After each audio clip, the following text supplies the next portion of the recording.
한참 더울 때는 물어도 대답도 안 하더니 좀 시원해지긴 했나 봅니다. 대답도 하는 거 보니까 한 주 차이지만 날씨가 정말 바뀌었습니다.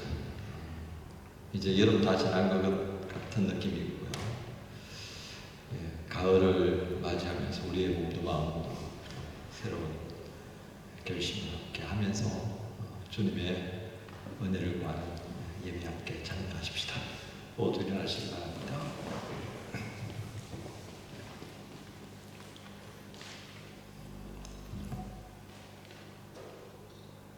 왕이신 나의 하나님이여, 내가 주를 높이고 영원히 주의 이름을 송축하리이다. 내가 날마다 주를 송축하며 영원히 주의 이름을 송축하리이다.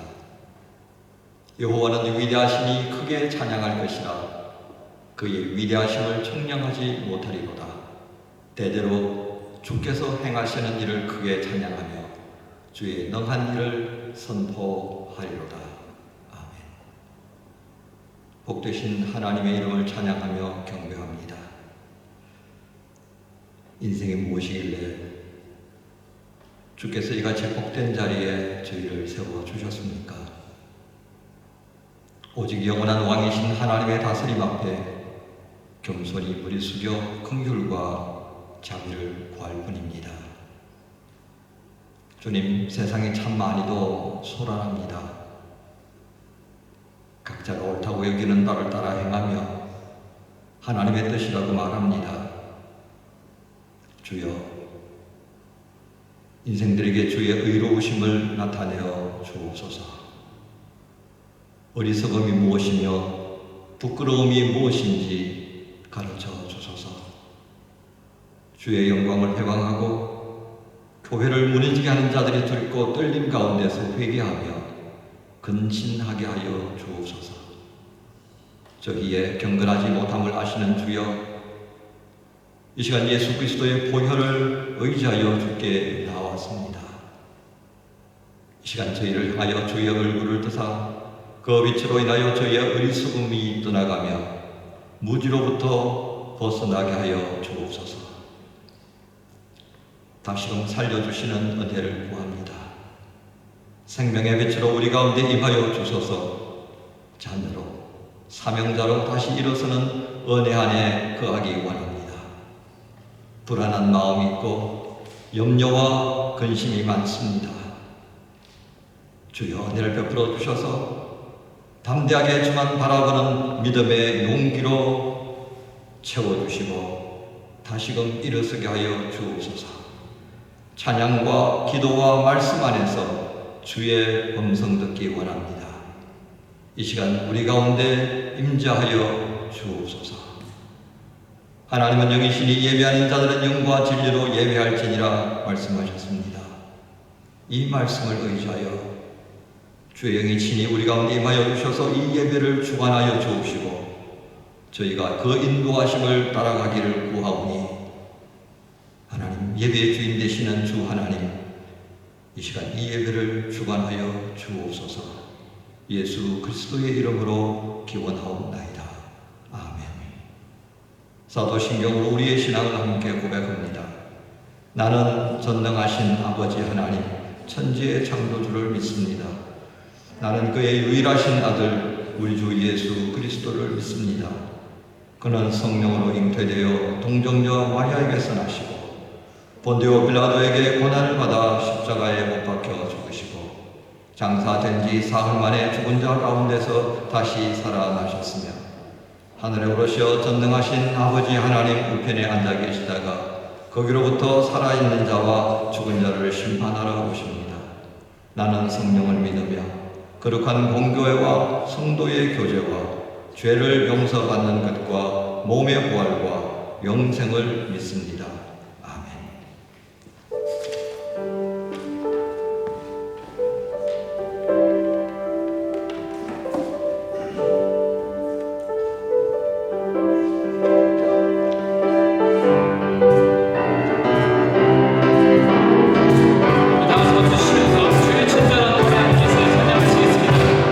진정한 아내가 있어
내 주 안에 있는 긍휼 어찌 의심하리요. 믿음으로 사는 자는 하늘 위로 받겠네. 무슨 일을 만나든지 만사 형통하리라. 무슨 일을 만나든지 만사 형통하리라. 나의 갈 길 나가도록 예수 인도하시니 어려운 일 당한 때도 족하니 내주시네. 나는 심히도 당하고 영원 매우 가난한 나의 앞에 반석에서 샘물나게 하시네. 나의 앞에 반석에서 샘물나게 하시네. 나의 갈 길 나가도록 예수 인도하시니 그의 사랑 어찌 큰지 말로 할 수 없도다. 성령 강화하는 영도 하늘 날아갈 때에 영영 부를 나의 찬송 예수 인도하셨네. 영영 부를 나의 찬송 예수 인도하셨네. 예수 인도하셨네. 예수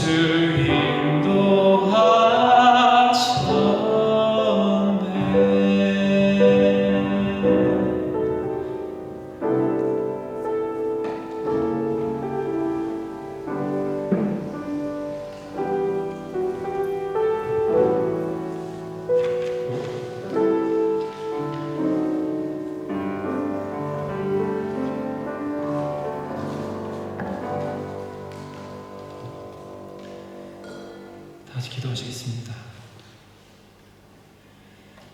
하나님의 은혜 가운데 한 주간도 저희를 지켜주시고 인도하여 주시는 주님의 한없는 은혜 감사드립니다. 주님의 사랑 안에 살면서도 늘 넘어지고 쓰러지고 주저앉아 엎드려져 있는 어리석고 나약한 모습임에도 늘 지켜봐 주시고 기다려 주시는 주님을 생각하며 다시 툭툭 털고 당당히 일어서는 인생의 모습 되게 하여 주시고 더욱 마음을 추스리고 온전한 모습으로 주님 앞에 서 있기를 다짐하는 우리의 모습 되기를 기도드립니다. 주님, 코로나19의 안타까운 현실 속에 다시 한국교회의 문이 닫히게 되는 어려운 상황이 되어져 가고 있습니다. 희망이어야 했던 교회가 세상의 근심거리가 되어져 가고 빛과 소금이어야 했던 교회가 세상의 곰팡이가 되어져 가고 있는 추악한 모습을 보며 더욱 우리의 믿음을 단단하게 해야 함을 명심하게 하여 주시옵소서. 코로나19 방역을 위해 수고하는 의료진과 봉사자들, 모든 관계자와 환자와 그의 가족들, 그리고 돌봄을 받지 못하는 사회적 약자들을 위해서도 기도드립니다. 빛으로 오셔서 온 세상을 섬기며 구원하시고 빛으로 사셨던 주님처럼 나라와 민족을 향한 기도와 섬김 그리고 희생과 사랑으로 세상의 빛과 소금의 사명을 감당하는 주님의 교회와 성도 되기를 기도드립니다. 세상 주변을 의식하지 아니하며 보여지는 세상에 휩쓸리지 아니하고 작은 유혹 앞에서도 우리의 마음을 지킬 줄 알며 분명하게 구별하고 분별하는 영적인 감각이 살아있는 모습으로 늘 하나님을 의식하며 살게 하시고 언제 어디서나 어떤 상황이 와도 주님을 온전히 예배하는 예배자 되기를 간절히 기도드립니다. 말씀을 대열해 주시는 어여성 목사님을 위해 기도드립니다.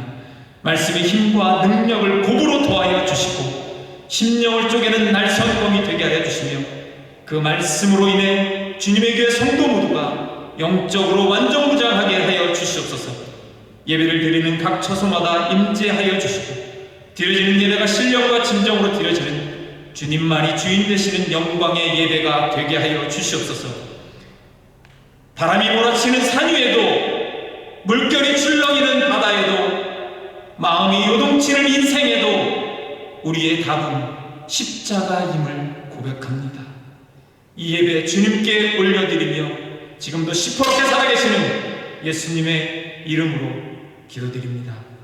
아멘.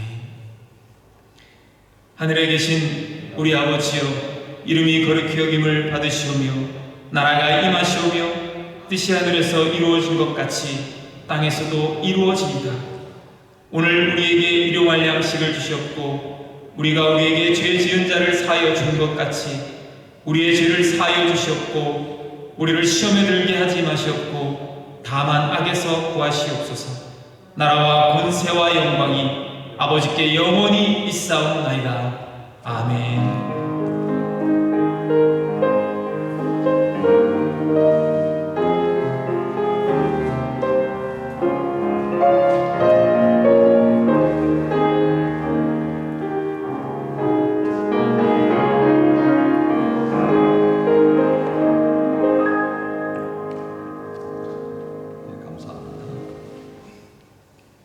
교회 소식 주보를 좀 봐주시고요. 여러분 그 주보 교회 소식 3번과 현장 예배를 위한 안내 부분이 아마 조금 차이가 나는 것 같습니다. 오늘 청년 모임은 정상적으로 진행합니다. 차고 있기를 바라고요. 다만 이번 주 동안에 지난주 동안에 있었던 확진자 상황이 증가하고 있다는 것은 여러분들이 좀 주목을 해주시기 바랍니다. 이탈리아, 프랑스, 독일, 스페인 뭐 할 것 없이 다 증가하고 있습니다. 아무도 이 증가의 숫자는 방학이 끝나거나 휴가가 끝나는 9월 초 정도에서는 좀 더 심각해지지 않겠나 싶습니다. 그래서 여러분들 청년 모임이 언제까지 이처럼 모임을 지도할 수 있을지 아무도 장담하기가 어렵습니다. 그 점 여러분 유의하시고 9월 초부터는 우선은 셀 조직을 정상화시킬 것입니다. 그 셀 조직들이 만약에 어려운 부분이 생겨서 지금처럼 모이지 못한다면 인터넷상에서라도 네트워크를 형성해서 모임을 지속할 수 있는 방안을 준비했습니다. 그래서 우리가 기도하기는 이러한 교회 예배나 청년 모임들이 교회 깃들과 이 공간에서만큼이라도 지속되기를 바라는 마음입니다. 그 마음 갖고 여러분들 각별히 조심에 또 조심을 기하셔서 함께 건강하게 유학생활, 예배생활 해나갈 수 있기를 부탁드리겠습니다. 교우 동정날에 보시면 송종화 성도 8월 27일 날 귀국합니다. 송종화 성도, 잠깐만 일어나 주시죠. 그동안 저희가 1년 반 정도 함께 신앙생활 하셨는데요. 국토부 소속이다, 그죠? 성도님 국토부 소속에 나중에 여러분들이 길에서 잘 못 만날 수도 있는 그런 분입니다. 우리 성도가 성도님 또 한국으로 돌아가셔서 나라에 또 발리로서 건강하게 멋진 그런 업무 처리해 주시길 바라는 마음으로 우리 함께 박수 한번 보내주시죠. 생을 축하맞이한 우리 청소년 어린이 소리까지 포함해서 기억하시고 축하해 주시기 바랍니다. 유라자매하고 신예지자매 지난 주일하고 월요일날 귀국을 했습니다만 2주간 격리 조치를 해서 아마 다음 주일쯤에나 우리와 같이 만나서 예배 드릴 수 있을 것 같습니다. 이 시간 우리 주시는 말씀 함께 나눕니다. 여호수아서 24장 14절에서 18절까지 말씀입니다. 14절부터 18절까지 말씀 우리 함께 교독하겠습니다.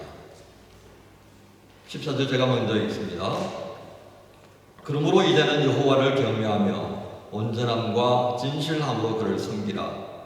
너희의 조상들이 강 저쪽과 애굽에서 섬기던 신들을 치워버리고 여호와만 섬기라.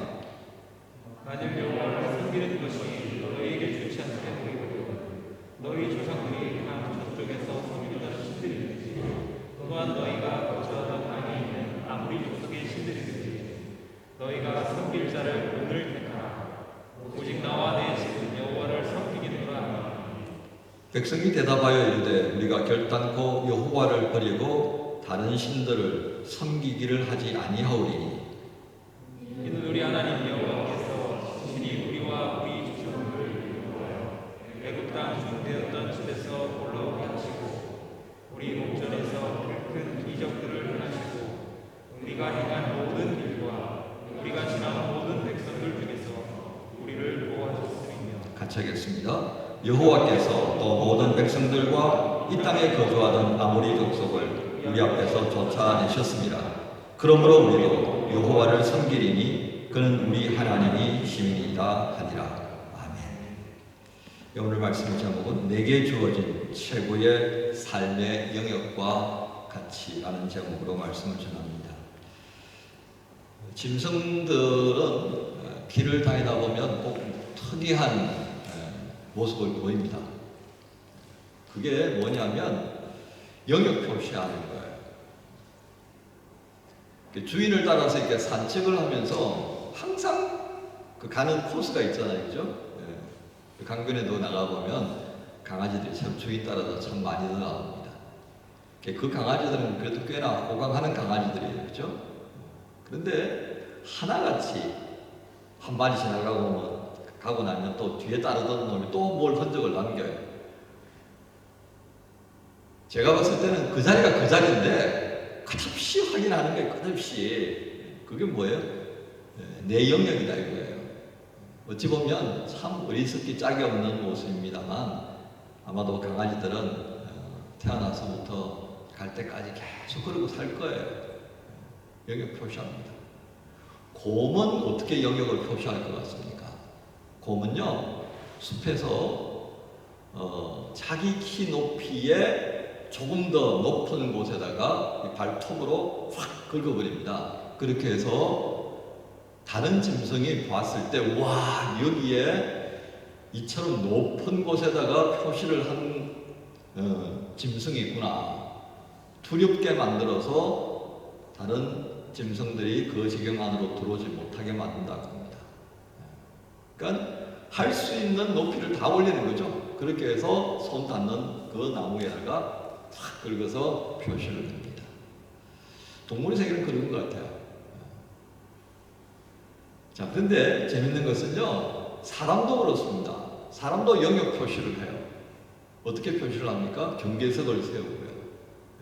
할 수 있는 대로 우리 땅이다, 우리의 영역이다라고 하는 것을 다양하게 표현합니다. 돌을 쌓든지 나무를 꺾어 놓든지 하여튼 뭐 표시하는 대로 다 하죠.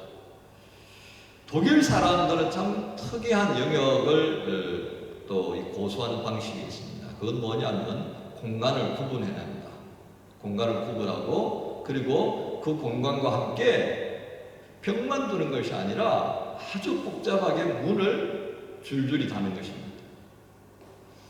피곤한 여러분이 한번 볼까요?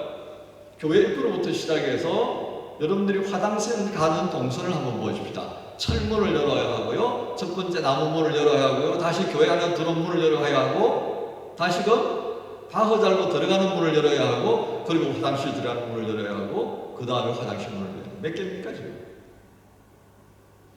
진짜 많아요. 한국은 그렇게 문을 줄줄이 닫지 않습니다. 왜 그럴 것 같아요? 한국인의 심성 속에는 우리라고 하는 개념이 아주 오래전부터 자리하고 있습니다. 그래서 우리가 별 의미 없이 쓰는 단어가 바로 우리예요. 우리 집, 우리 엄마, 우리 강아지, 우리 자동차. 자기가 샀으면서도 우리 자동차예요. 우리 딸, 우리 아들. 우리라고 하는 것이 굉장히 다양한 의미를 씁니다. 그래서 함께라는, 그래서 우리 선조들은 두레라고 하는 그런 형태의 공동체적인 구성을 하고 살았었어요. 그러다 보니까 우리에게는 굉장히 중요한 마당이라는 개념이 있죠. 그죠? 그 마당에는 뭐가 항상 있었습니까? 평상이라고 하는 모두가 둘러 앉아서 얘기 나눌 수 있는 그런 평상을 만들고 또는 마루를 두었었습니다. 그래서 마루를 올라서서 문을 열면 바로 거실고요. 그리고 바로 그 거실과 함께 방들이 연결되어 있는 것이 우리의 구조입니다. 자, 오늘 이 얘기를 왜 하는 걸까요? 사람들은 이처럼 자기 삶의 영역으로서 뭔가를 구분짓기를 원하는데 그 구분이 좀 희미한 사람도 있고 아주 분명한 사람들도 있는 굉장히 다양한 모습을 가지고 있습니다. 그런데 만약에 영역을 표시하고 영역을 구분짓는 것에만 우리가 관심을 가진다고 한다면 우리는 어떤 존재에 불과합니까? 그저 짐승들, 동물들과 비교해서 별 차이가 없는 존재가 되고 마는 것입니다. 사람이 동물과 다른 것은 그런 영역을 구분짓는 존재, 1차원적인 인식의 바탕을 가지고 있는 것이 아니라 2차원, 3차원, 4차원으로까지도 나아갈 수 있는 존재이기 때문에 사람과 동물은 다르다는 것입니다. 곧 인식의 영역이 다르다는 거예요. 1차원은 본능적인 욕구를 추구하기 위해서 사물을 보는 겁니다. 현상만 보는 거라고 할 수 있겠습니다. 2차원은 어떤 것입니까? 현상으로만 끝나는 것이 아니라 그 현상의 인과점을 보는 겁니다. 인과. 원인과 결과를 함께 보려고 하는 것이 2차원적 사고입니다. 생각한다는 거죠. 그 다음에 3차원적인 것은 뭡니까? 공간을 생각한 겁니다. 내 눈에 보이지 않는 이 현상이 일어나는 과정에 있어서 내 눈에 보이지 않는 뭐가 일어나느냐 말이죠. 그래서 본질을 찾습니다. 그 본질을 찾는 핵심은 이게 실체가 뭐냐 이거예요. 본질을 찾는 그 마음이 바로 3차원적 인식구조다라고 할 수 있겠습니다. 근데 3차원적 구조에서 사람은 또 다른 면모를 보입니다. 그건 뭐예요? 그 진리, 진실이라고 하는 것을 찾아가다 보니까 뭘 열어보게 돼요? 영원이라는 개념을 생각할 수밖에 없더라는 겁니다. 곧 영적 차원으로 나아가려고 하는 욕구가 사람에게 있습니다. 영역만 표시하고 영역을 중요시하고 그렇게로만 머물 줄 알았다고 생각했는데 아니더란 말이에요. 그거는 동물들도 하고 있는데 동물과 사람이 다른 것은 이 인식 영역 자체를 하나씩 업그레이드해서 영혼이라고 하는 인식 구조 안으로 들어가려고 하는 욕구, 본능도 가지고 있다는 것입니다. 이 영적 차원에 대한 인식이 일어난다면 그 인식의 끝에는 결국 뭐가 있다는 것을 알게 되겠습니까? 절대 가치라고 하는 것을 알게 되더라는 겁니다. 사람의 모습이 동물과 다르고 사람의 사고가 동물의 인식 범주와 다른 것은 바로 여기에 있다고 하겠습니다. 절대적인 가치에 접촉하려고 하고 그 절대적 가치에 대해서 갈증을 느끼고 있는 존재. 그런데 이 갈증만큼이나 또 다른 반대 경향성을 가지고 있는 것이 있습니다. 그 절대 가치에 접근하려고 그러니까 너무 힘든 거예요. 그러니까 적절한 선에서 타협을 합니다. 여기서 갈등 구조가 일어나요. 어느 선에서 타협을 해야 되지? 어느 선에서 멈춰야지, 이 갈증을 멈추어야만, 이 시도를 멈추어야지 내가 손해를 안 볼까, 이 계산을 하는 겁니다 지금. 그 갈등이요, 그 갈등이 어떤 사람에게는 굉장히 심각한 상태에 있을 수도 있고요, 어떤 사람에게는 별로 의미 없게 다가갈 수도 있습니다. 하지만 이 갈등이 우리 안에 머물고 있다는 것입니다. 사람에게 있어서 가장 힘든 일이 뭐냐라고 한다면 바로 이 갈등 구조를 수습하는 것이 아니겠나 싶습니다. 곧 현실 세계에 안주하려고 하는 욕구가 있어요. 절대 가치를 추구하려고 그러고 절대적인 가치가 있는 그 영역 속에 들어가려고 하는 게 너무 힘드니까 적절한 선에서 안주하려고 하는 이 심리로부터 벗어난다는 게 쉽지 않습니다. 왜냐하면 그렇게 해서 적절한 선에서 타협을 했다고 그러지만 끝없이 또 채워지지 않은 뭔가가 있어서 마음속에 허전함을 가져다 주기 때문에 그렇습니다. 이 허무함, 허전함들을 극복하려고 또 뭔가를 시도하다 보니까 무리수를 두는 거죠. 본질을 찾지 못하고 영혼의 세계를 찾지 못하고 절대적 가치를 비켜서 다른 것으로 나아가면 그것으로 만족할 수 있는 존재가 사람이어야 하는데 사람은 그렇지 못하기 때문에 생겨나는 현상들입니다. 오늘 하나님께서는 요소를 통해서 우리가 갈등하고 있는 이 가장 중요한 영역에 대한 의미들, 우리가 가장 중요하게 여겨야 하는 이 절대 가치에 대한 부분에 대해서 고민하고 있을 때에 말씀해 주십니다. 이 말씀을 통해 우리가 가진 욕구, 이 갈등들을 어떻게 풀어갈 수 있는지 주의 말씀 안에서 듣기를 원합니다. 첫 번째, 하나님께서는 요소를 통해 이렇게 말씀합니다. 14절의 말씀에 그러므로 이제는 여호와를 경외하며 온전함과 진실함으로 그를 섬기라. 너희의 조상들이 강 저쪽과 애굽에서 섬기던 신들을 치워버리고 여호와만 섬기라. 우리는 14절에서 벌써 요수아가 두 개의 동사를 반복하는 것을 보게 됩니다. 섬기라. 온전함과 진실함으로 그를 섬기라. 애굽에서 섬기던 신들을 치워버리고 여호와만 섬기라. 섬기라, 섬기라. 두 번을 24절에서만 반복합니다. 이 섬기라고 하는 부분, 이 구절은 출애굽에서 모세를 향해 하나님께서 말씀하셨던 출애굽 3장 12절의 말씀과도 연결됩니다. 우리 같이 한번 읽어볼까요? 시작. 하나님이 이르시되 내가 반드시 너와 함께 있으리라. 내가 그 백성을 애굽에서 인도하여 낸 후에 너희가 이 산에서 하나님을 섬기리니 이것이 내가 너를 보낸 증거니라.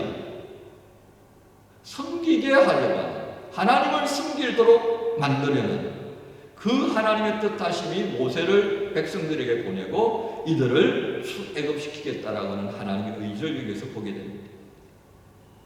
여기서 섬김은 무엇이겠습니까? 예배를 의미합니다.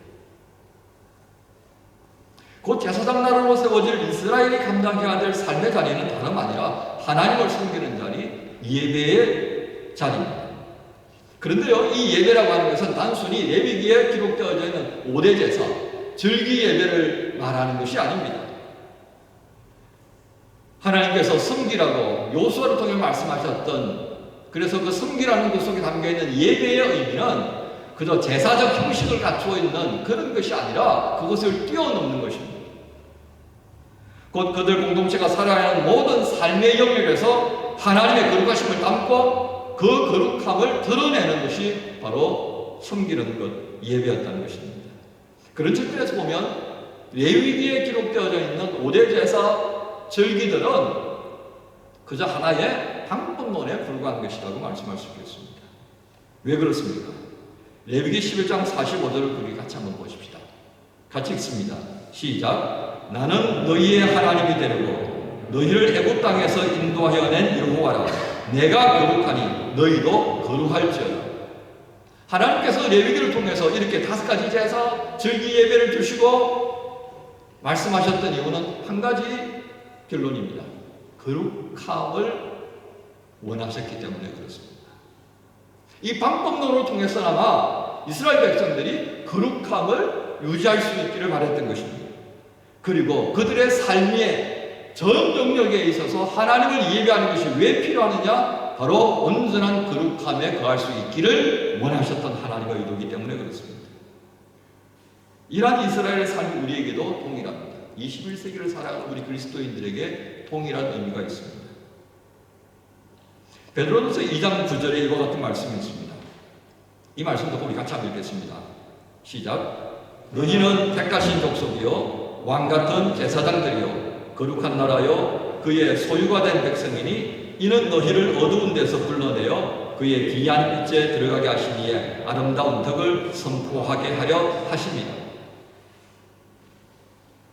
여기 나타나는 이 2장 9절, 베드로전서 2장 9절의 말씀은요, 레위기서에 나타나는 하나님의 거룩함을 담기 위하여서 백성들을 세우고 제사 규정을 주셨고, 그리고 출애굽기 19장 6절에 나타나는 내가 너희를 제사장 나라가 되게 하려고 한다라고 하는 그 말씀을 인용해서 쓴 것입니다.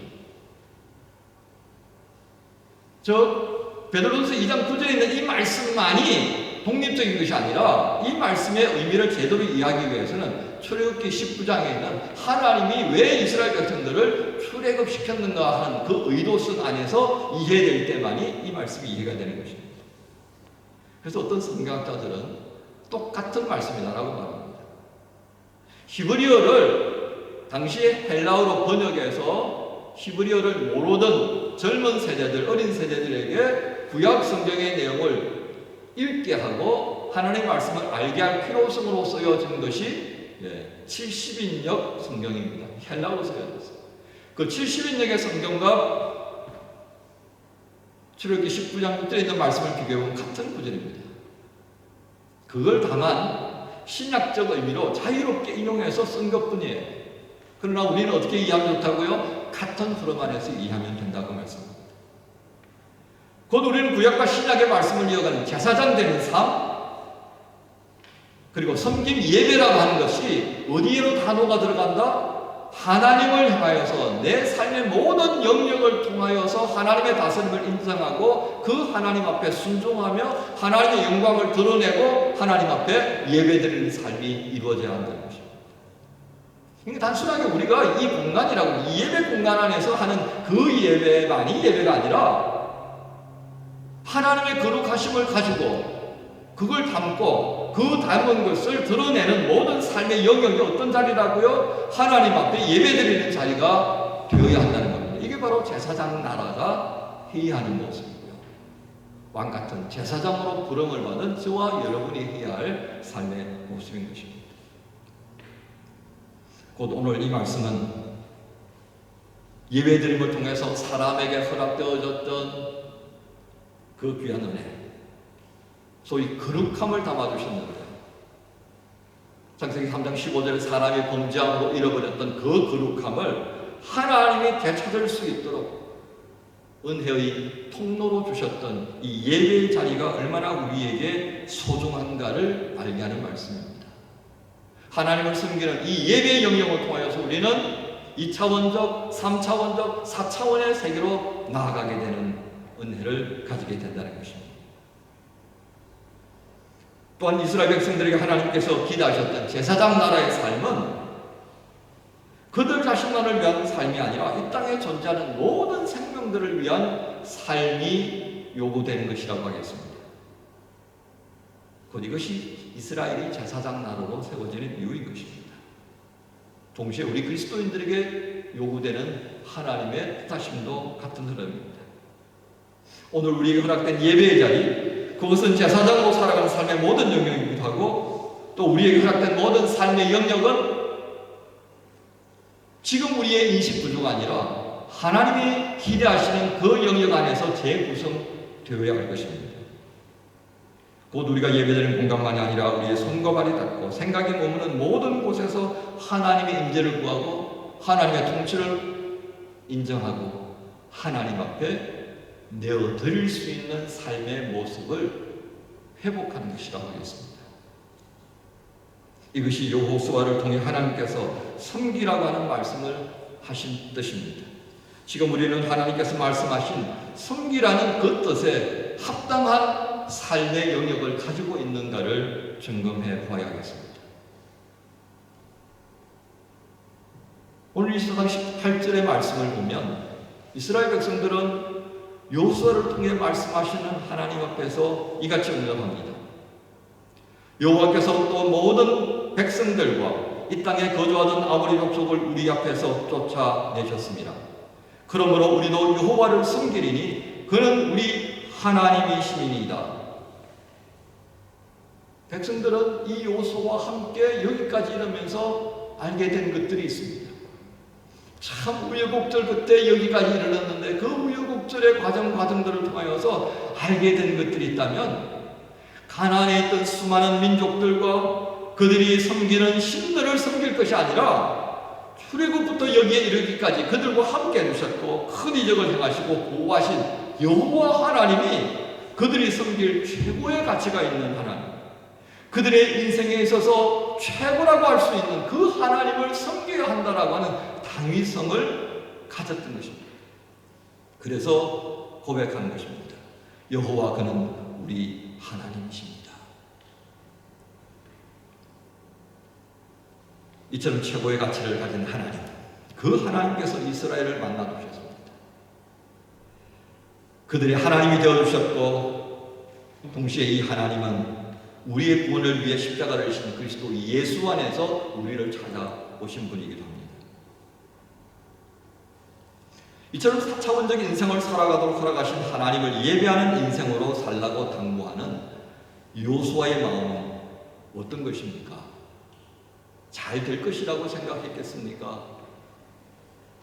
여호수아의 마음에는 자신이 떠나가고 난 다음에 이들 백성 속에 어떤 일이 일어날 것인가를 예견할 수 있었기 때문입니다. 왜 그랬을까요? 내가 떠나도 이 백성들은 그동안 하나님과 함께 요단강을 건너고 길갈에 이르고 여리고를 무너뜨리고 아이성에서 패배를 맛보며 다시 회복시키신 하나님을 경험하고 그 우여곡절을 겪으면서 정말 이 백성들이 하나님을 오늘 이처럼 고백하고 확답하는 것처럼 그 여호와 하나님을 잘 섬길 거야. 왜 그렇지 못했을까요? 그렇게 산다는 것이 쉽지 않다는 것을 여호수아가 너무도 잘 알았기 때문입니다. 그는 모세와 함께 동행하여 이곳에 이르기까지 10가지 재앙을 겪으면서 하나님께서 이스라엘을 보호하셨지만 그 보호하심을 신뢰하지 못했던 같은 동족들이 광야에서 어떤 모습을 보였는가를 너무도 잘 알기 때문에 그랬습니다. 홍해 앞에서 우왕좌왕 비난하고 원망했던 자신들의 동료였습니다. 가데스 바네아에서 하나님의 약속을 기억함에도 불구하고 그들은 이 땅에서 우리 다 죽었다라고 슬피 울었던 자신들의 동료를 기억하기 때문에 그렇습니다. 여러분, 이 하나님 여호와 하나님을 여호수아만 알았습니까? 모세만 알았더랬습니까? 우리가 일전에 배웠던 갈렙만 경험했습니까? 그렇지 않았습니다. 모세가 있었고 여호수아가 있었고 갈렙이 있었던 그 삶의 자리에 누구도 있었습니까? 오늘 이 확답하는 강하게 선포하는 이 백성들의 어버이들이 자신들과 함께 했던 사람들이었습니다.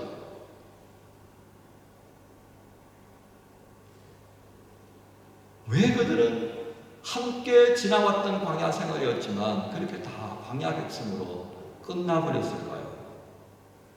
그들의 눈에 보이고 들려오는 것에 집착했기 때문에 그렇습니다. 하나님을 닮아가기 위한 거룩함을 위한 정보가 아니라 하나님을 향해 의심하게 만들고 하나님의 약속이 아닌 다른 것에 마음을 두도록 만드는 불필요한 것이 그들의 눈앞에 펼쳐졌기 때문에 그렇습니다. 이 같은 일이 어떻게 우리에게 비교될 수 있겠습니까? 비교될 수 있는 것이 참 많습니다. 우리의 삶의 자리 24시간 자체가 하나님과 함께 대면하고 하나님의 말씀만 듣고 하나님과 대화하고 하나님과 먹고 마시고 하면 얼마나 좋겠습니까마는 불행하게도 일주일 가운데 우리가 하나님과 대면한다고 말할 수 있는 시간, 하나님을 향해 찾고 구하는 그 시간보다는 우리에게 임의로 주어져 있는 시간들이 너무 많고요. 그 시간들 속에서 접하게 되는 엄청난 정보들이 우리의 눈앞에서 우리의 귀에 울려 퍼지고 있다는 것입니다. 그 정보가 지향하는 바를 알 것 같기도 하고 모를 것 같기도 합니다. 이게 진짜인가? 진짜면 왜 진짜인지, 이게 가짜는 왜 가짜인지 이게 확실히 안 오는 겁니다. 그럴싸하고 내가 그 정보에 빠져 있다 보면 내가 뭔가 잘못 사는 것 같기도 하고, 이런 현대인의 모습을 의미 있게 진단해 치료한 분이 있습니다. 1997년에 출간한 헤르베르트 마르쿠제라고 하는 사회학자가 쓴 1차원적 인간입니다.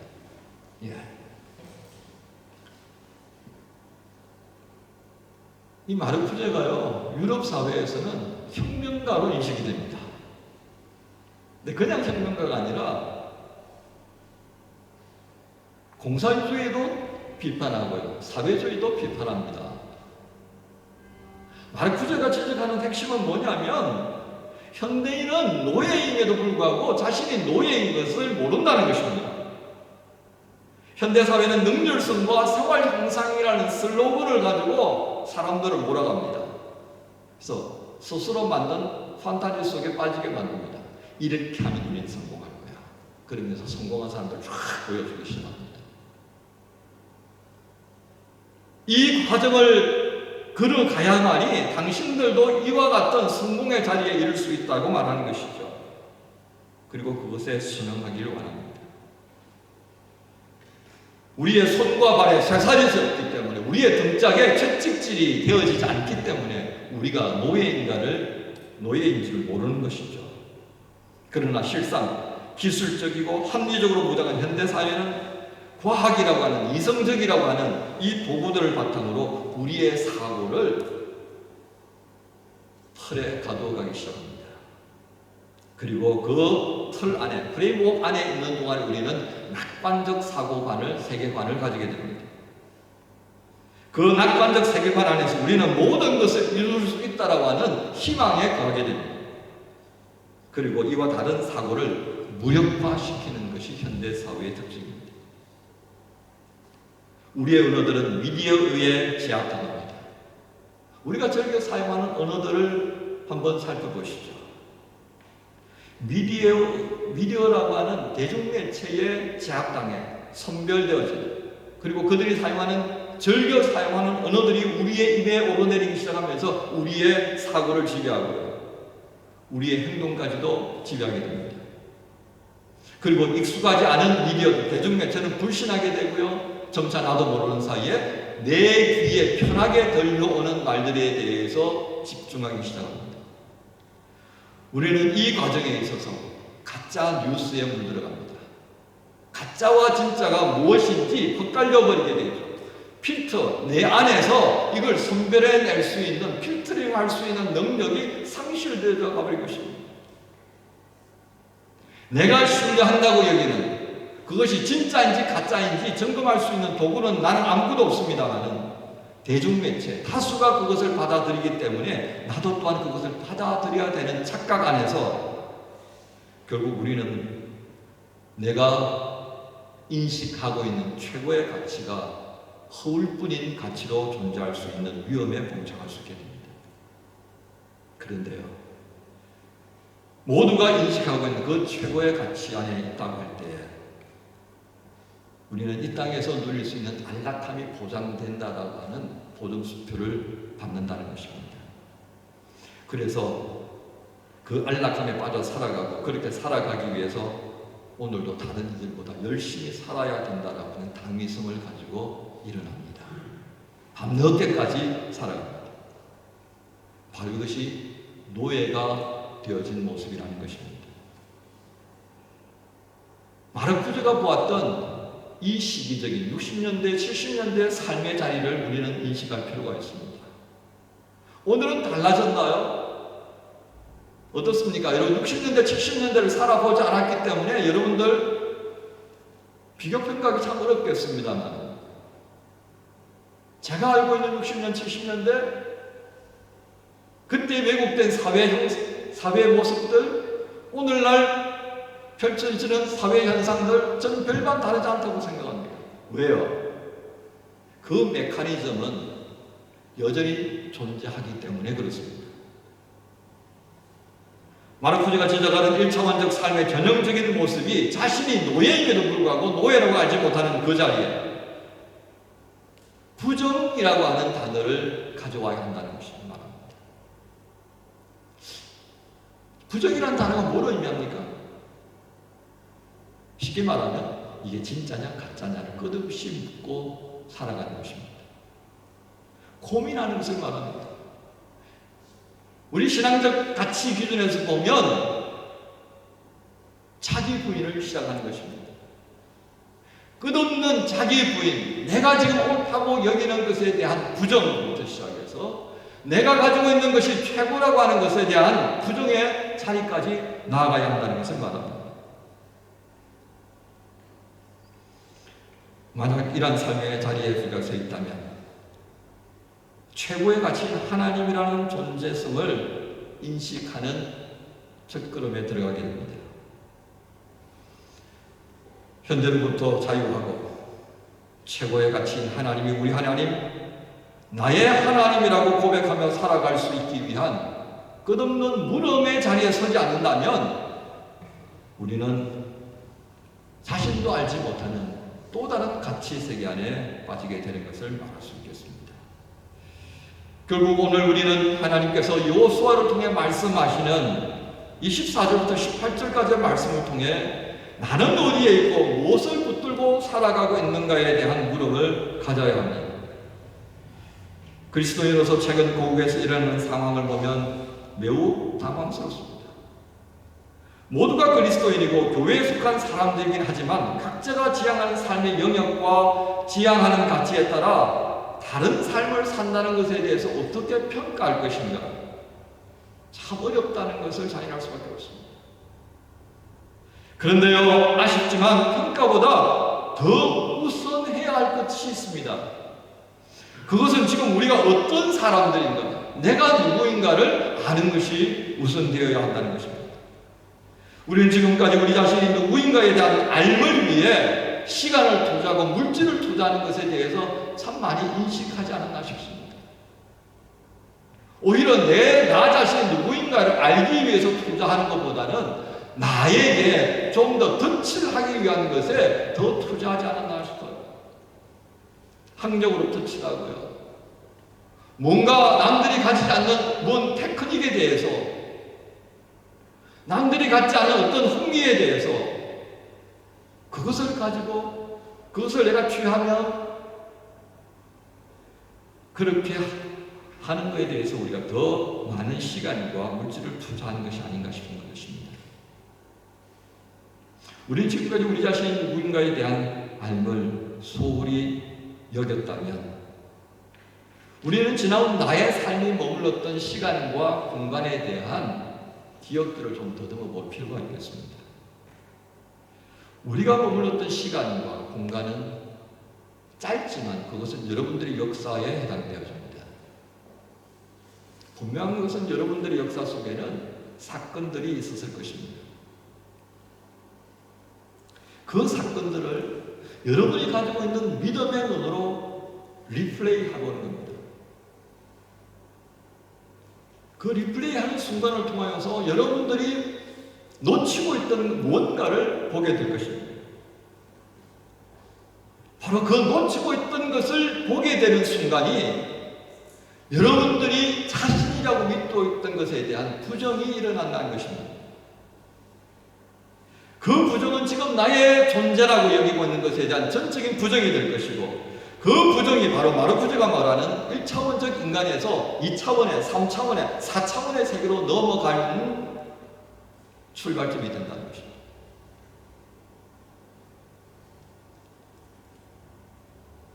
이 인식이 되어지면 성령님 안에서 비로소 나를 향한 하나님의 마음을 헤아려 보는 기회를 가지게 되고요. 겸손과 순종의 자세로 하나님을 구하는 순간을 맞이하게 될 것입니다. 이런 기회를 우리가 가지지 못한다면 오늘 우리는 한국 사회에서 일어나는 소위 말하는 자신이 무엇을 하는지도 모르면서 이리저리 휘둘리는 삶을 살아가게 될 것입니다. 나이가 많아지면 되는 것일까요? 그렇지 않습니다. 자신에 대한 끊임없는 부정이 없는 상태로, 자기 부인이 없는 상태로 시간이 흘러가고 나이가 들어가면요, 어느 누구도 감당이 안 되는, 우리 우스갯소리로 하나님도 감당이 안 되는 사람이 되고 맙니다. 어떤 사람이 말하기를 지금 한국교회는 뜬금없이 영웅주의에 휩쓸렸다고 말합니다. 그 영웅주의에 휩쓸려서 우리의 전면에 나타난 사람, 바로 그가 지금 한국 사회를 뒤흔든 장본인이라고 말합니다. 그 결과 한국교회가 어떻게 되었습니까? 한국 사회로부터 손가락질을 받게 되었습니다. 냉소적인 존재가 되고 말았습니다. 한국교회는 한국 사회에서 그야말로 불행하게도 사회성이 결여되었고 자가당착에 빠져서 이웃에게 민폐를 끼치는 존재가 되어버리고 말았던 것입니다. 그래서 배려 전이 없고 고집 세고 대화 안 되는 불쾌한 이웃이 되어버렸습니다. 여러분들의 주변에 살아가는 이웃에게 불쾌한 이웃이 되어버린 저와 여러분의 가치, 그렇게 되게 하시려고 하나님께서 우리를 살리셨을까요? 그렇게 되게 하려고 교회라는 이름 안에서 우리로 하여금 모이게 하셨을까요? 어찌 보면 이 시대를 감당해야 하는 목사로서 참 부끄러운 마음이 가득합니다. 미안한 마음이 가득합니다. 여러분 젊은 세대들에게요. 여러분의 미래에게 보다 밝은 미래를 줘야 하는데 이 신세대가 여러분에게 좀 더 밝은 미래를 줄 수 있다라고 하는 자신감이 자꾸 떨어져 갑니다. 오히려 지금보다도 더 힘든 미래를 여러분 모두에게 남길 수밖에 없겠다라고 하는 불안감이 있어서 미안한 마음이 더 가는 것입니다. 하지만 또한 다른 면을 봅니다. 여러분 젊은 세대들에게 이렇게 살면 안 되는구나. 나의 60대, 나의 70대가 되었을 때 내가 저런 모습이 되어서는 안 되겠구나라고 하는 인식이 들기 시작한다면 이보다 더 좋은 것은 없지 않겠나 싶습니다. 끝없는 자기 부정을 통해 이루어지는 확신, 그것이 우리 모두를 당당하게 살아가도록 만들어주는 지식이 되어야 합니다. 그리고 그 지식의 과정 끝에서 우리는 비로소 살아계시는 하나님, 내가 예배 드릴 수 있도록 만들어주신, 그래서 내 삶의 영역을 최고의 영역을 만들어주신 하나님을 비로소 만나게 되고, 내가 예배 드리는 그 하나님이 나의 순종을 받아주시고 나의 헌신을 받아주시고 나의 고백을 받아주시는 그 하나님이 내 인생에서 최고의 가치가 된다라고 하는 것을 고백할 수 있다면, 우리는 마르크제가 말하는 이 현대 사회로부터의 혜택을 받지 못할지라도 최소한 우리는 노예 생활은 하지 않지 않겠는가 싶습니다. 하나님께서 우리를 애굽으로부터 애굽하셨습니다. 노예 생활에서부터 하나님의 자녀로, 하나님의 제사장 나라로 세우셨던 그 뜻하심을 우리가 잊지 말아야 하지 않겠습니까? 그 복되신 하나님이 우리에게 허락하신 최고의 삶의 자리가 있습니다. 그 최고의 삶의 자리에 우리와 함께 동행해 주시는 최고의 가치를 지닌 하나님이 우리 아버지 하나님이십니다. 그 하나님과 함께 새로운 시대를 살아갈 수 있기를 하나님이 원하십니다. 로마서 13장 12절의 말씀을 우리 같이 읽겠습니다. 밤이 깊고 낮이 가까웠으니 그러므로 우리가 어둠의 일을 벗고 빛의 갑옷을 입자. 한 주간 동안 여호수아를 통해 말씀하시는 하나님의 말씀을 묵상하며 우리가 그리스도인으로서 유학과 이민 생활 중에 놓칠 수 있는 가장 중요한 것, 곧 내게 주어진 삶의 영역에 대한 인식과 내가 지향하는 최고의 가치가 무엇인가를 다시 한번 점검하는 복된 한 주간 되시기를 바랍니다. 살아계신 하나님 감사합니다. 오늘 우리 삶의 영역이 얼마나 복된 자리인지, 그 복된 자리에 최고의 가치를 지니신 주님과 함께 머물 수 있다는 이 복을 주신 하나님 아버지 감사합니다. 그리스도 예수 안에서 우리를 자녀 삼아 주셨고 왕같은 제사장으로 이 땅에 아버지의 뜻을 이루어가는 일꾼으로 세워주신 그 뜻하심을 잊지 않게 하여 주옵소서. 오늘도 주께서 허락하신 말씀 안에서 밤이 깊고 낮이 가까웠으니 그러므로 우리가 어둠의 일을 걷고 빛의 갑옷을 입자라고 하셨던 이 말씀 앞에 아멘으로 응답하며 나아갑니다. 주여 우리를 도와 주옵소서. 예수님의 이름으로 기도합니다. 아멘. 모두 일어나서 찬송가 406장 올려드리겠습니다.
주의 강하신 팔로 저희를 안아주시고 주의 크신 은혜 가운데 행할 수 있도록 이끌어가신 주님을 만나게 해주시고 그 만남 가운데에 다시금 저희들이 무엇을 생각하고 살펴야 하는지 알게 하셨습니다. 하나님, 헤아려 보지 못하도록 만드는 세상에 무수한 방해물들이 있는 것 주님이 아시지요. 우리의 연약한 믿음들을 긍휼히 여겨주시고 이 한 주간 주의 말씀이 더욱 생각날 수 있도록 성령께서 저희를 인도하여 주옵소서. 생각의 방향을 인도하여 주시고 우리의 마음의 중심을 붙들어 주사 주께서 우리에게 허락하신 삶의 자리를 귀히 여기며 주님이 그 가운데 최고의 가치로 거하심을 믿는 믿음 가운데에 승리하게 하여 주옵소서. 승리케 하신 주님 앞에 저희를 내어드리고 주신 물질을 구별하여 물려드립니다. 주께서 연락하시고 드린 각자의 손에 가장 합당한 은혜로 복 주시옵소서. 주께서 이 모든 것 받으신 줄로 믿고 감사드리며 우리 주님 예수님의 이름으로 기도하옵나이다. 아멘.